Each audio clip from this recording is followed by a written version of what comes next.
Welcome to Smash Writing. I am your host, Paul, and this is Justin, the other host. Don't lie. I'm not the host. I am the intruder. That is right. I don't know how he got into this house. Maybe through my side door. I told him to come in and not knock. And I still did. And he still did. Both times. He knows where the room's at. I gave him the correct door. It's just my wife is out with her mother. Just walk in the damn house. I do what I want. Next time we'll use the front door. I'm waiting for you to use the back door. Come all around the yard and come knock on the game door. Yeah. Welcome. Today we are... welcome back, Carter, and just coming through the window. Yeah. We are celebrating the end of a year. 22 has been up and down here, hasn't it? Yeah. Personally, this year has sucked. Glad to see it go. In the land of the movies, though, yeah, that's a different story. Well, this has been a great year for me, both in personal and in movies. We really had so many films, both in theater and on streaming exclusively.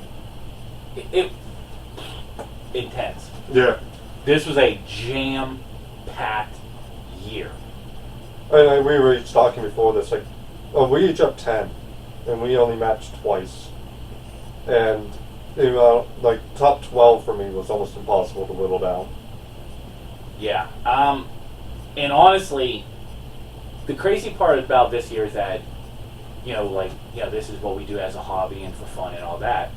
But, in our personal lives, if you got so busy, how many movies were coming out, you almost never had time to really, if you didn't watch a movie a day all year long, you were screwed. We each had a little list sitting in our houses. It was a list of movies we had to watch. Yeah. Before this video, because some just went through the radar. Yeah, but here we are. These ones, God, how many films do you think you really watched this year? I'm probably ballparking 30. Yeah, probably around 30. And I still had 15 more to watch. I think I only had 3 I didn't get to. Okay.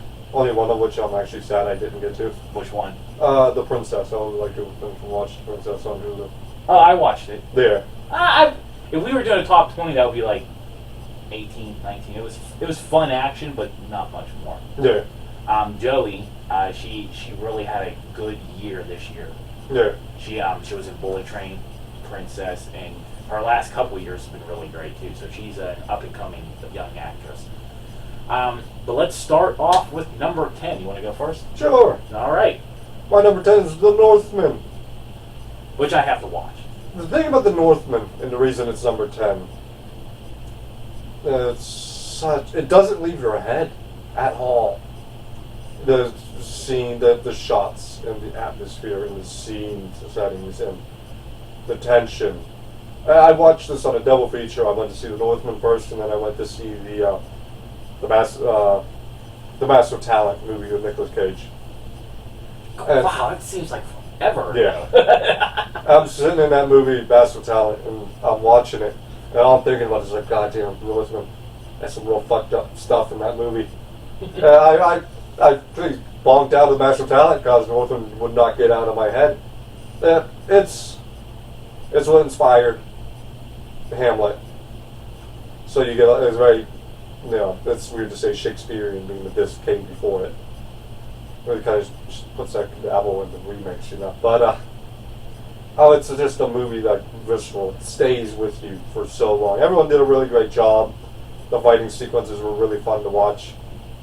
Number 10, easy. My number 10 was The Black Knight.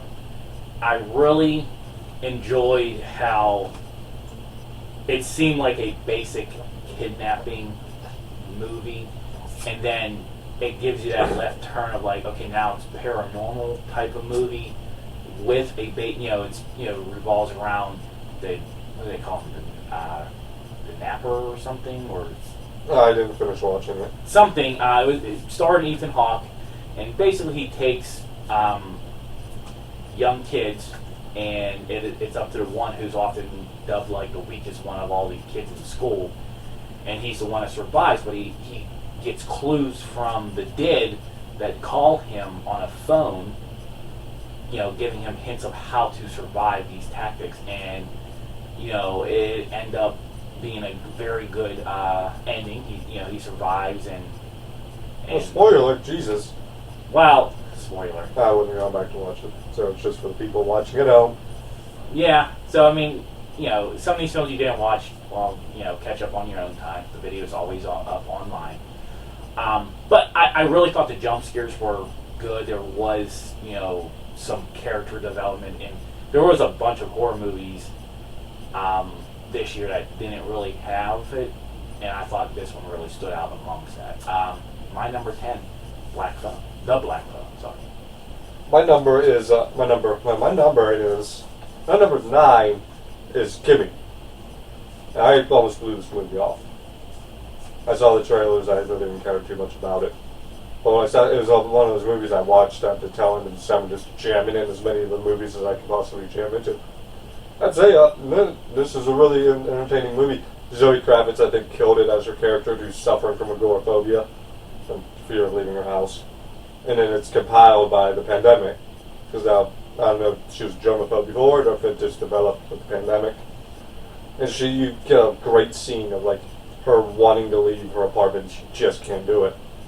But then she has to because she's trying to save this woman she hears on distress. On the recording, because she works from home, was Kimmy, which is like an Alexa kind of deal. And she hears a crime going on, and she leaves the house to go try to report this to her bosses and everything. And it quickly becomes a thriller from there of the company trying to cover this up, trying to shut her up. And you really get a lot of fun scenes from there. Once it starts going, this movie does not stop for anything. And then you had the little, I don't want to say side story of Kevin, one of the neighbors who, they set him up to, he's stalking her. He's constantly watching her from the window. And then they turn that on its head, and he's the one who ends up being the hero. That was a great little spin on it. Then you get the scene with the protesters. When they're the company's trying to jam her into the van to get her to drive off, and the protesters see it, and they think it's the FBI abducting one of their own, so they grab her, and there's a tug of war going on. Great movie, great scenes, definitely number 9 on the list. My number 9 is Smile. I have no clue. You gotta smile while you're doing this. Come on. Yes, I got no. Keep that and throw the tire list. I don't know how I came across this film. I literally seen it on Paramount Plus, and I gave it a chance. And it actually caught me off guard of how much I liked it. Now, me and Justin talked about this film, and he said it reminded him of It Follows. It's like It Follows, Drag Me to Hell kind of deal. Now, I never seen It Follows, so I gotta only really take the face value of this film. Did a good story of telling about a particular demon that makes you cause suicide, and if the person sees you commit suicide, the demon gets passed on to that person. And yeah, the ending was predictable. They left it as a cliffhanger opening end to move on. Maybe if there was a smile too. Oh dear God, no! I don't know if that's been announced. Please no. I don't know. Like I said, it was a combination of It Follows and the Black Phone. It Follows and Drag Me to Hell, but it's like a watered down version of both. However, I still thought it did enough to be good enough. I always like to see if you can rewatch them, and this is still one that I can rewatch. Just watch Drag Me to Hell. I've seen that. But this is my number 9, Smile. Your number 8. My number 8 is, I thought you had more to say. No, there's more coming in the next set of films. My number 8 is Hellraiser. It took me way too long to watch this movie. When did you watch it? 2 days ago. Okay, because I was going to say, we talked about it, I thought we talked about it yesterday or something. Yeah. And you still didn't watch. This is shocking because Justin can watch the movies faster than I do, and I actually watched Hellraiser literally a week after it came out. Well, I think I told you within that week I was going to watch it 6 times. Yeah. And for some reason, it just blew right over me. I never went back to watch it. But goddamn, was it good? When they first started, Odessa. What's that name? Zion? Zayn. Just please carry on. Odessa. I thought she crushed it as Riley. She's going through a lot of her own issues, her own personal demons. And Trevor, well, spoiler and everything, he sets her up and puts the puzzle box into her hand. Yeah. And the same with I think Adam Faison as Colin did pretty well too. I really like the things they did different in this, where each time you solve the box, it springs out a knife in your hands kind of deal, and it marks you, and the Cenobites come. And if you can keep marking people and hold on to the puzzle box long enough, you can ask Leviathan for whatever you want, but it's much like it's a monkey paw thing. You're gonna get it. You ain't gonna like it. But the big star, all eyes on Jamie Clayton picking up the role of the priest, and there's some big shoes to follow. Yes. And I think she did really well. I think she did too. She held herself with a lot of power and grace at the same time. You felt like threatened when she was in the presence of anybody. Like, she can do a lot of damage here. You felt that she was the leader. I like the fact that they messed with the voice, so was feminine and masculine at the same time. Yeah. Drawing much back to the book of where, like, you can't really tell. But there's a particular scene I think she did so well in. And that was when Riley marked the Chatterer.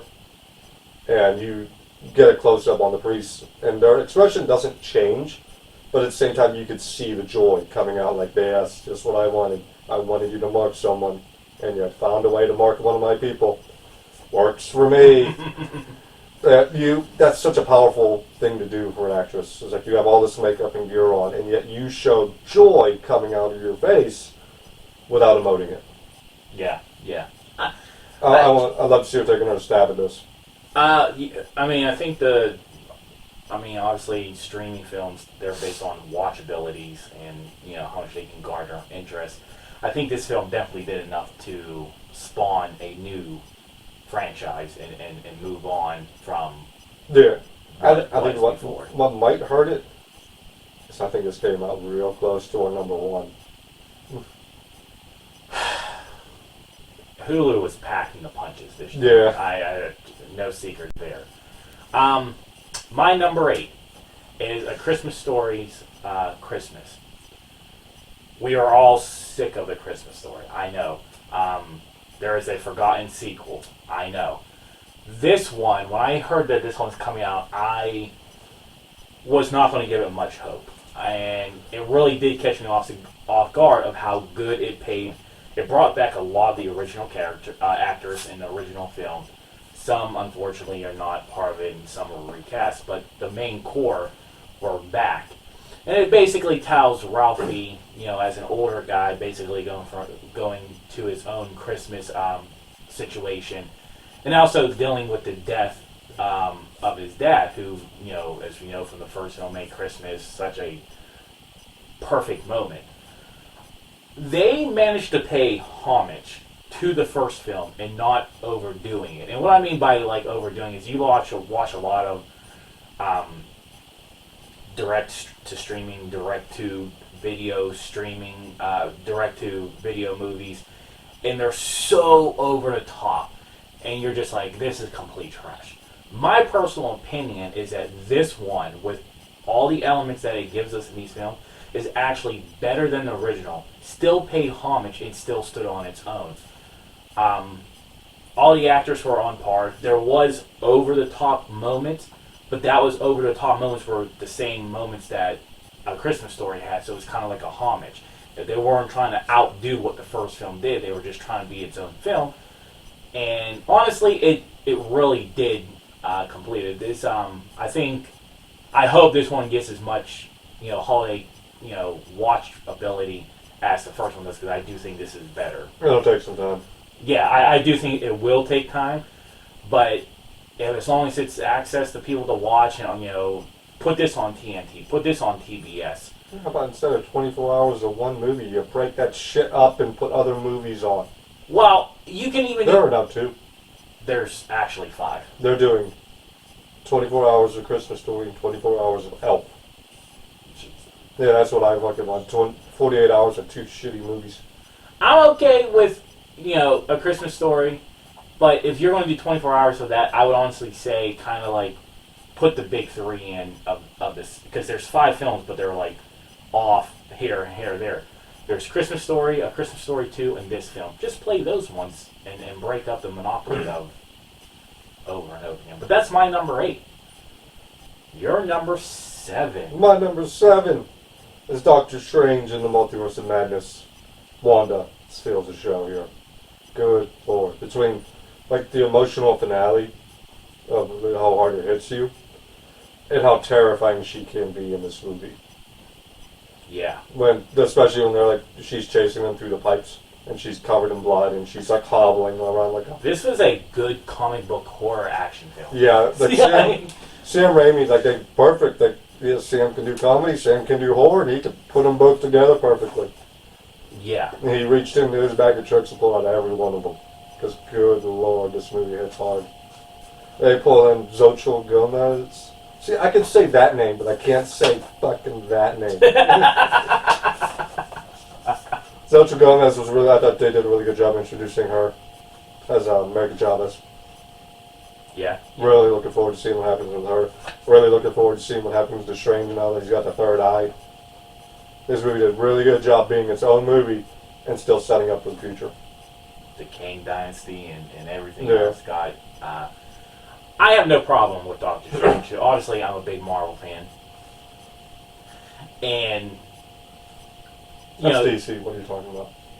What? What? That's DC. No. It's What? Marvel. Yeah, now you made you look at your own poster. Dumbass. So yeah, I have no problem with that. This one was even if you do a standalone, it was really a good follow up to the first film. Gave us the little cameos and the Easter eggs that I think we've been. Oh god, I love those cameos. Having Mr. Fantastic and Patrick Stewart as Xavier. Yeah, and Haley Atwell being Captain Peggy Carter. Yeah. But as the I think was it Miss Britain or something that she went by. Yeah, I think it's like Captain Britain or something like that. Yeah, Captain. And you got to see and that's the thing, they made Wanda a true threat. No god, yeah, she was at her most. Because mind you, look at all the elements of those people that she just destroyed instantly. They were all super strong in their own categories of strength. Yeah. And she just comes in and just even when what's his name with his mouth, she just sealed. Oh, she sealed his mouth, and when he tried to scream, he blew his head out. Yeah. Oh, great scene. Very That good. is PG-13. That's good because they show you gore without showing you gore. Yeah, and they did a good job. I mean, Marvel is still. That's what every time they show Wanda, she is stronger than she was before. Don't mess with her mother's love, that's for sure. My number 7 is Uncharted. I finally got to watch it. I've been wanting to see it now. I don't know much about the video games. He's a loser and doesn't have a life. You heard me.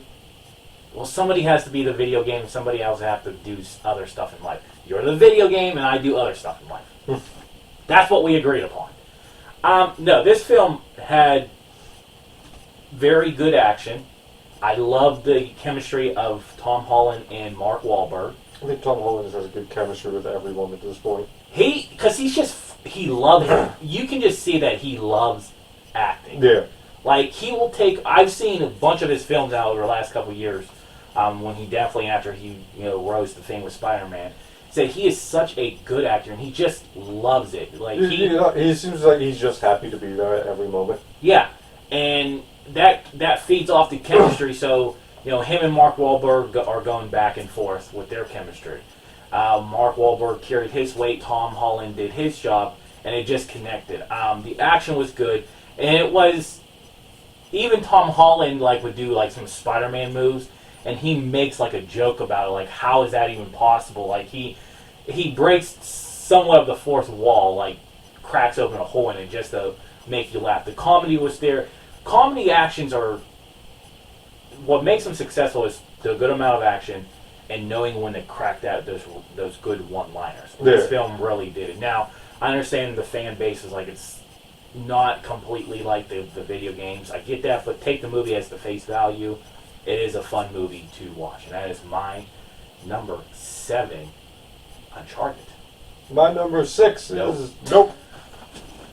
Oh my god, this was a good movie. This was great. I love the idea of well, it starts off like almost perfectly with all the change in keys falling from the sky, and like one kills the guy's OJ's dad, and you see the keys sticking out of the back of the horse. That's such a nice little interesting idea of like alien abduction with everyone losing their pockets as they're being sucked up. But then you add in that aspect that it's not a ship, but it's like this living creature That was that's a good just touch. eating people. I love that idea. Now the idea of it like just the raining blood scene where his sister and the electrical guy, tech guy, are in the house, and it's just raining blood on them. And you see OJ in the car, and it starts like, I think they like threw the fake horse back at him because they didn't like the fake horse. Yeah. And he's just sitting in the car, and he like locks the door. He's like, nope, no, not happening. Not going out there today. This is one of the best movies that used its titles and its lines. Nope. Nope. Nope. Nope. No, I loved it. I love that guy. The TMZ reporter. They're trying to get the picture. The Scoop of the Lifetime, they're zooming in on the electric bike, and they're like, what happens on the electric bike meets EMP field? Boom! Keke Palmer, as his sister, was the balance to OJ. Yeah. Where she brought the laughs to kind of bounce off of him because he has such like a dry humor. It was very, very good. He had a dry sense of humor to him, but you can't understand why he was like that too, because he just lost his dad. Yeah. And his dad was going to tell like his dad was the one who was getting the deals done because he doesn't have the charisma to really get the deals done. They basically fire him and his horse and bring in like a oh god, yeah. And they like yeah, we're gonna have to go. well, away it's from like this. he got fired for that, and it really was the actress's fault because he's telling them like, don't stand behind that horse. And they just ignore him, and she almost gets kicked by the horse. Or does she get kicked by the horse? No, No, because he kept telling her, and they were like, they just can't work like this. I do love the scene at the very end whenever you see Kiki walking through, and like it's all over, and then you just see OJ, the dusk's clearing out, you see his silhouette and sitting on the horse. Yeah. Nope. The way he even says that, nope. Nope. Just, I can sit there and just say that all. Nope. Also, I don't understand like the whole monkey angle with that guy who's running the circus in Carnival area. Yeah. And it kept showing flashbacks of him when a childhood actor and the monkey beating on everyone. I don't understand where that angle was going, but it was still fun anyway. Yeah. It was fine.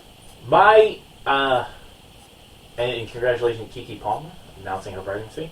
My number... Is that a congratulations or condolence? Kids ruin everything. You heard me. I'm including your situation in this too. It's not a situation. My number 6 was on Hulu. No Exit. Oh my god! Like this seems like this was forever ago when we watched it, and I think we did a review on it as a group. Did we? Yeah. I don't remember. That's how jam packed this year was with films. I think this was one of the first like streaming movies that we really got hooked to watch, and I'm not looking it up right now. You're crazy. I'm telling you, it was either on our old podcast episodes or what, but we did do No Exit. This film was basically a simple kidnap movie. Oh god, yeah, I remember this now. This was good. This was good.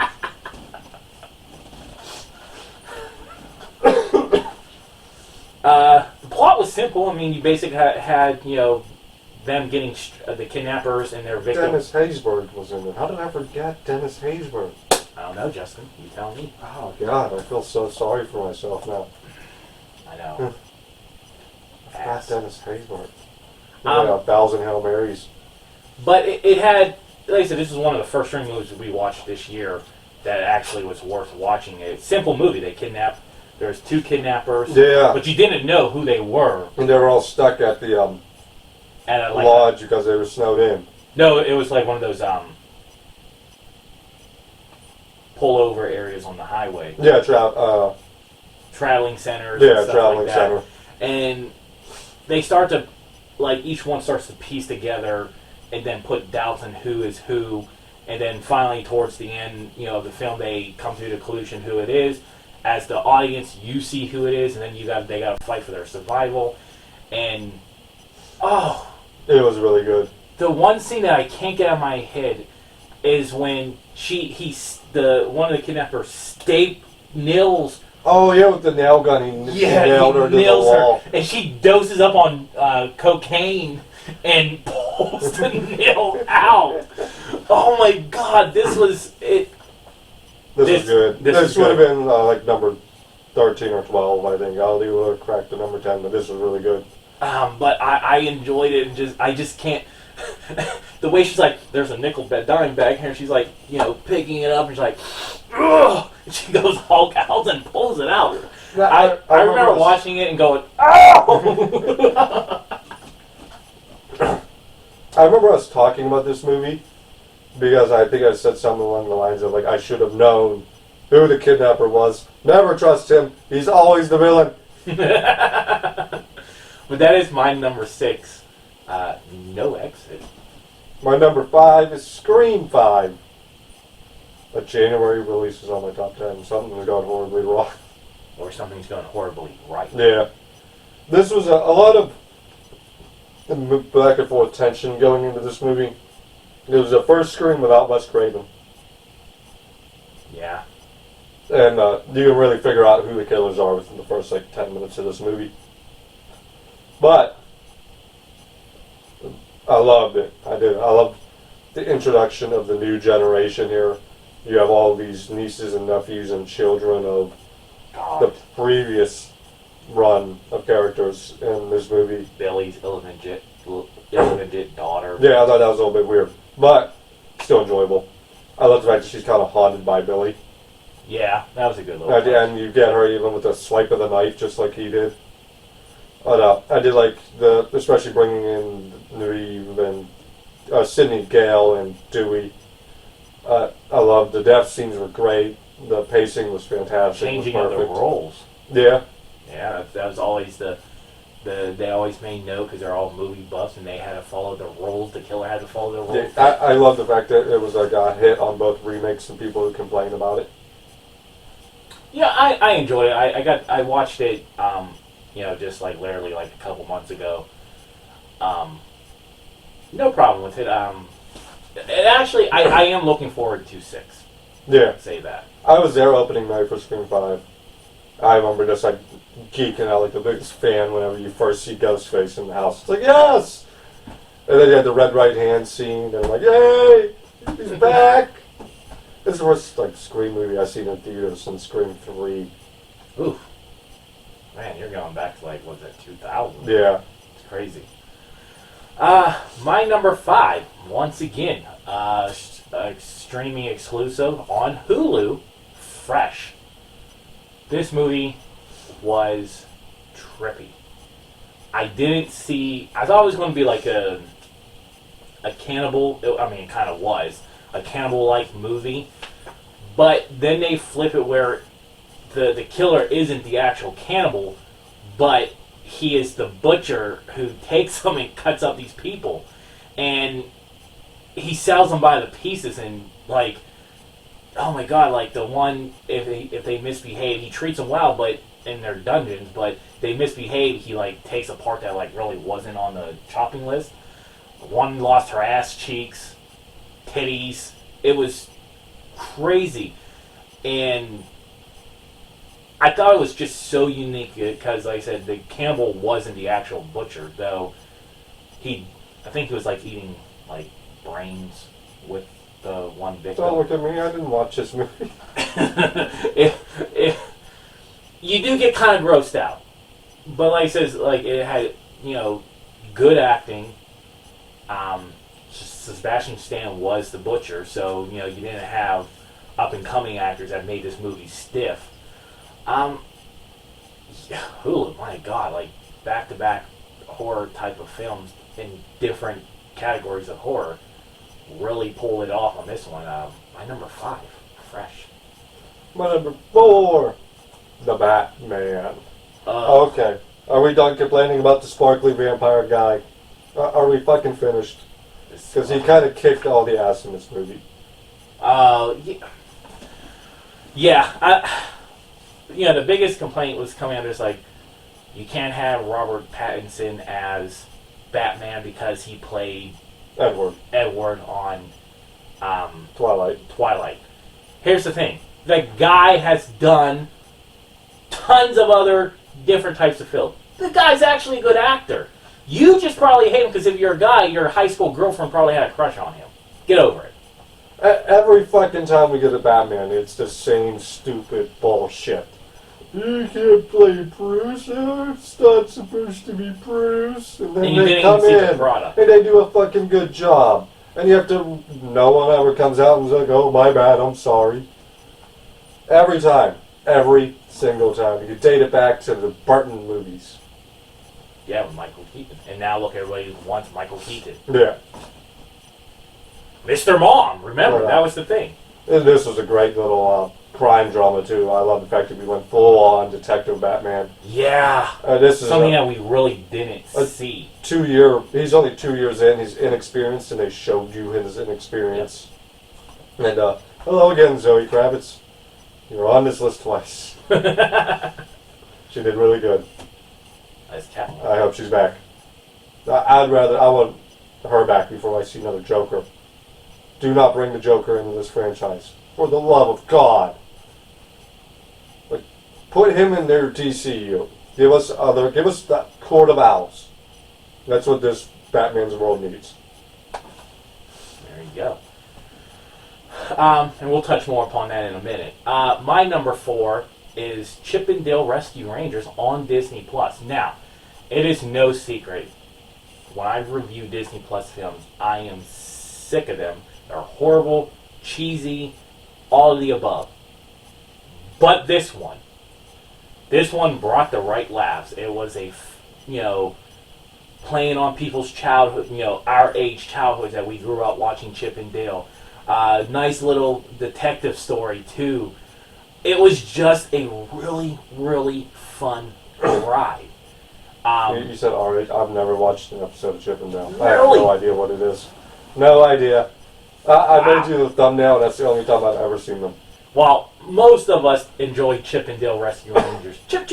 Chippendale Rescue Rangers. The best thing I can honestly say about this film, the graphics were good.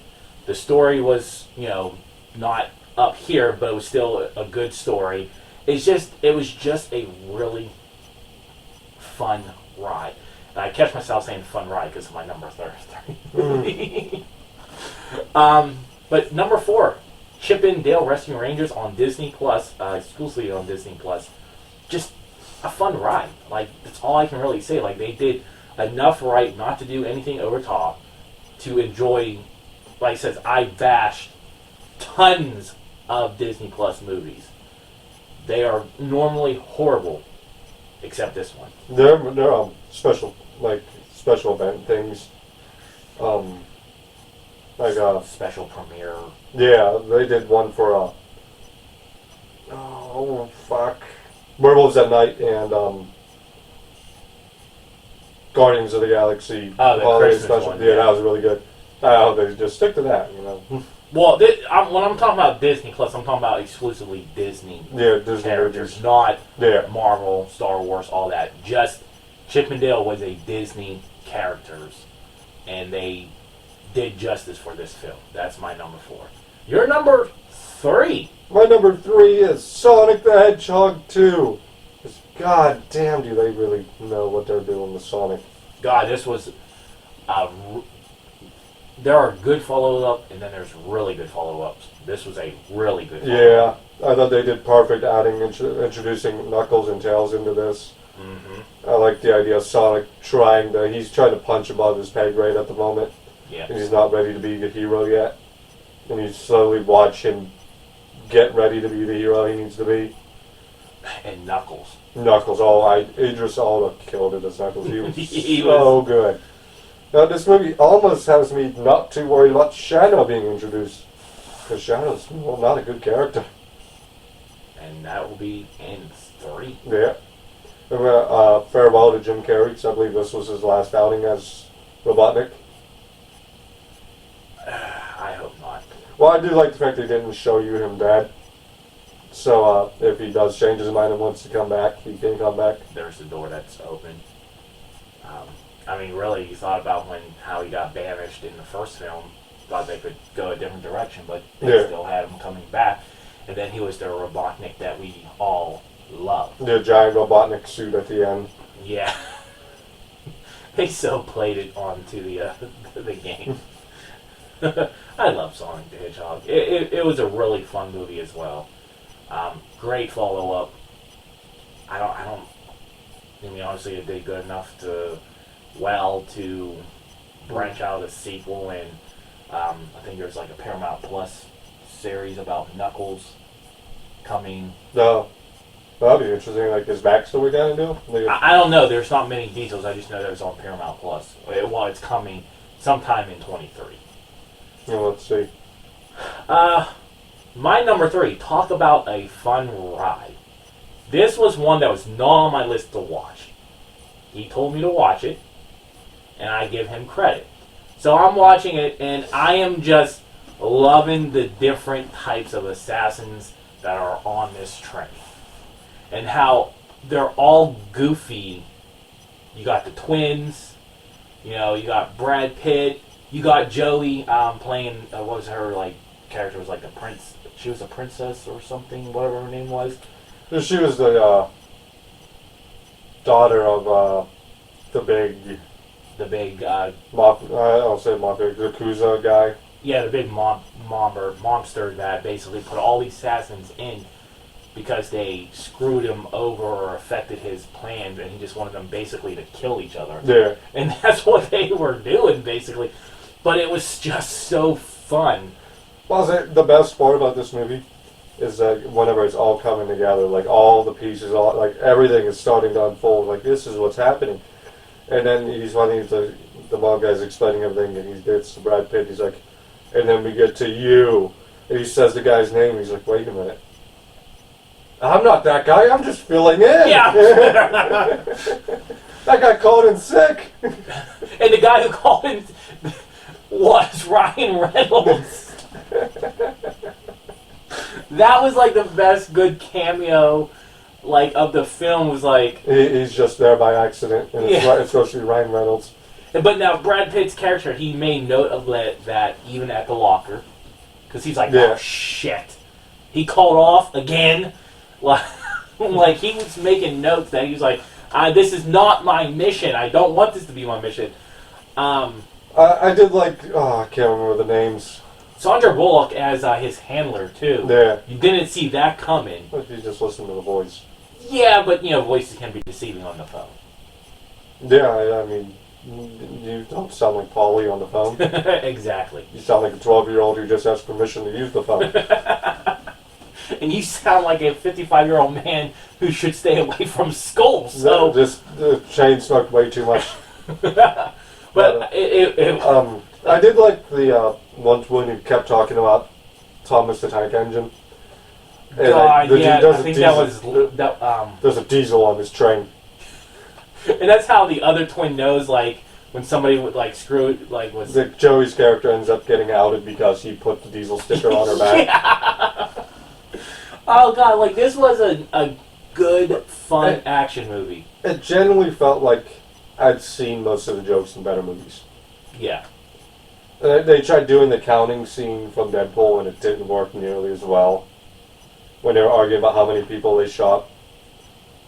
And that really didn't work. It didn't work as well as they thought it was going to. It worked enough, I feel like. I did like the mascot beating people up, though, because I thought that was a lot of fun. And that was Halle Berry, too, wasn't it? This movie was loaded. and you just didn't know. But that's my number 3, Bullet Train. Your My number 2. Number 2 is Everything, Everywhere, All at Once. This jackass didn't watch the movie. I told him for a month he needs to watch this movie.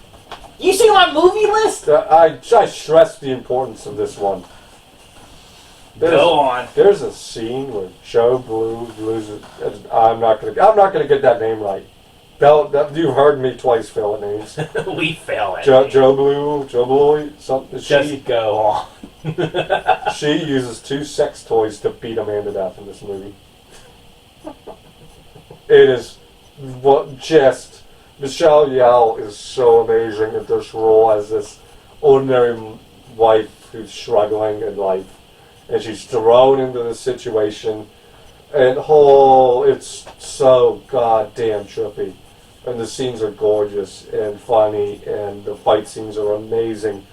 And this movie comes within a hair of number 1. I'm just going to touch upon my number 2 because we talked about it a few minutes ago, and that is The Batman. Robert Pattinson is a great Batman. I'm looking for the second film. I love Matthew Reeves. I really love his style of films. He can really make a good series.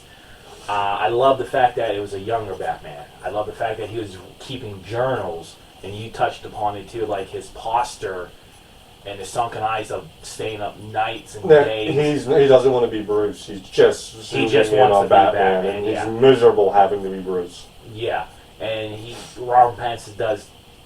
He kicks ass. I love even like his line at the beginning on vengeance, and then it's used on him at the end of the movie. Yeah, and he realizes he's inspiring the wrong people. Exactly, and then you see him grow into the starting to grow into the Batman that we all more famously know. Now, let's talk about our number 1. No, before we get there. Okay, let's do our. I think Paul floated the idea of doing a top worst list. Yeah. And I shot it down because I don't like dealing with the worst movies of the year. But why beat up on shit movies? Why would I want to spend time talking about a shit movie?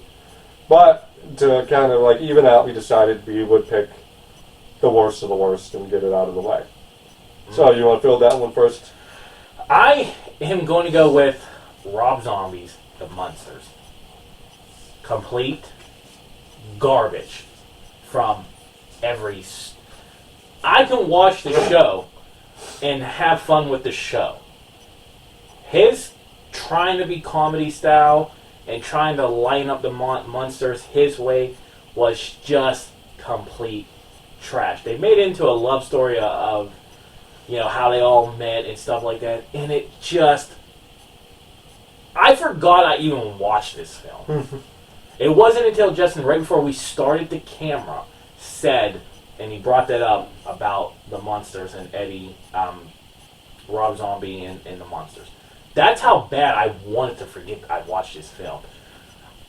At my regular job, or at my old job now, I have a split in my shifts, like about 34 hours. And I come home, and that's where I can usually watch some of these movies at. I was so pissed off that I wasted 2 hours of my break on this film. I could have done 100 million things. But I was like, I'm going to watch this because I want to see if it's that bad or that good. And it was that bad. That's my worst film. Now, I talked to you a few weeks ago. I was having an issue narrowing it down. This is how if studios could now get sued because of this. Can they? Yeah, it was just announced. Give your worst answer. Give your worst, and I'll tell you. So, if you've been watching me all year, you know that I have been dumping on The Requiem a lot.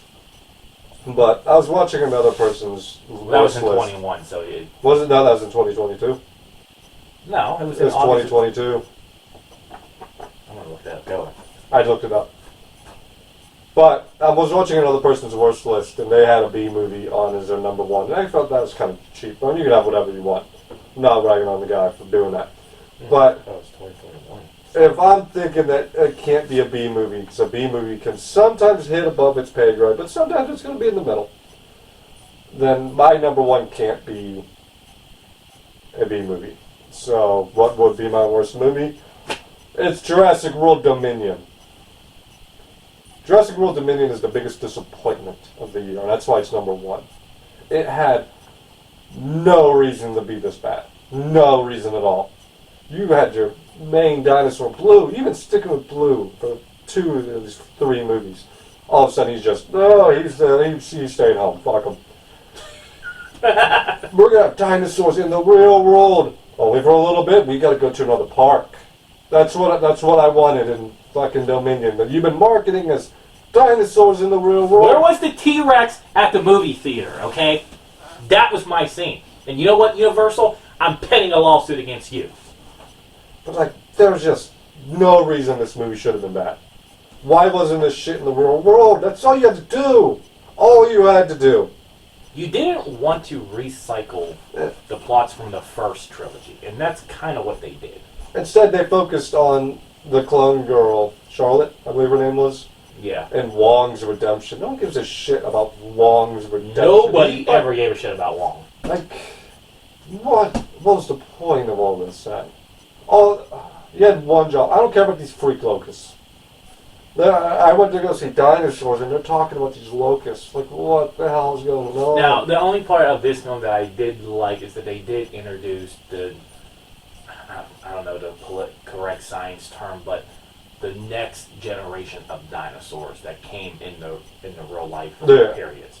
They started introducing dinosaurs that were not around with the T-Rex or died before the T-Rex. I like that. Dinosaurs that had the feathers on them and everything. I like that.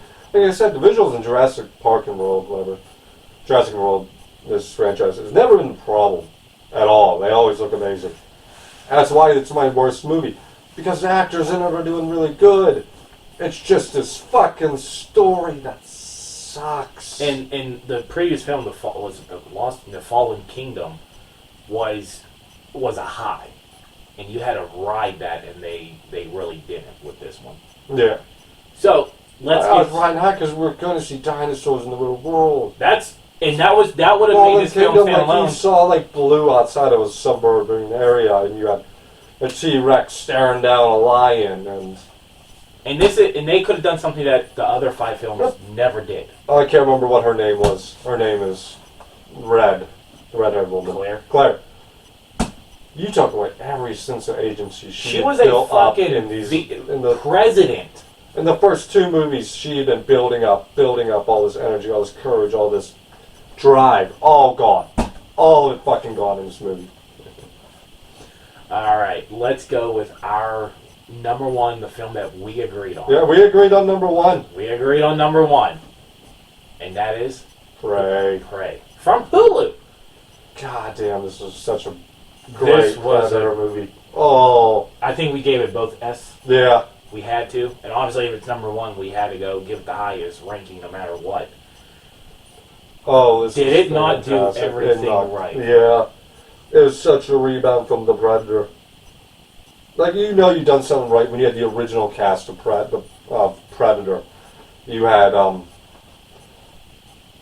who the hell? The Body, I think he started it, and then Matt got in on it. I think Arnold did too. They're all on Twitter welcoming Amber Mid-Thunder into the world of Predator because of how well she did. This was just, if you haven't seen it, you are missing out. It is wonderful. To use real Native Americans. Yeah. And I'm not always a fan of this is movies, this is entertainment, but to find the right actors, and then not only are they actors and actresses, but they're really, really good. And you could follow along with the dialogue and everything. It did everything right. It was... You had so much going on. It's you had the tale of 3 different hunters in this movie. You had, Amber's character and the Predator, Diawicha, each trying to prove themselves in the hunt. While you had the French fur traders, who are the worst kind of hunters. Yep. And you had, everything just worked so well. And then you keep showing these examples of Predator and prey, like the wolf hunting the rabbit, the snake eating the mouse, and then the Predator kills the snake when it tries to attack him. Just everything. Did you hear about the next one? No, I didn't. Feudal Japan. Let's go into feudal Japan. I'm like, if it's anything like this, I can't wait. they really Hulu had a really great year. I said my 1, 2, 3, 3 out of 10 films are high in my top 10. They had some great movies. Now, Justin, you gotta say this on camera before we end today's video. Why was Bob's Burgers? It was until the end. It was until the end. Guys, if you watch these videos long enough, for 3 years in a row, I threatened to burn Paul's house down last year. he did, if it wasn't released. His number one film that he anticipated to watch, Bob's Burgers. Go back, watch the videos. It was. Says it's his number You don't one. even have to. Just look at the thumbnail. It was the thumbnail 3 years running. Was it the exact same one? It wasn't the same one, but it was. It was always. There's always Bob in there. Yeah, it was. The first one was Fee going to standing outside the window, like, I need a burger, and you're calling, like, we're gonna be late for the movie. So what was your main reason for it not even cracking? Because it was too hard. Everything, this, like 1 through 12 is picking hairs. Yeah, the second year was Fee inside the restaurant, like refusing to leave. And then the third one was Fee with the gas tank threatening to burn out of your house down. Which we no longer live at, so thank God. But that is our top best. Oh, no. What? No. There's honorable mention number 0. Go watch Reacher. For the love of God. That is a Number TV 0 series. is Reacher. TV Fantastic. series. Best No. piece of media all year. No. Reacher. Go watch it. Until next time. Bye-bye.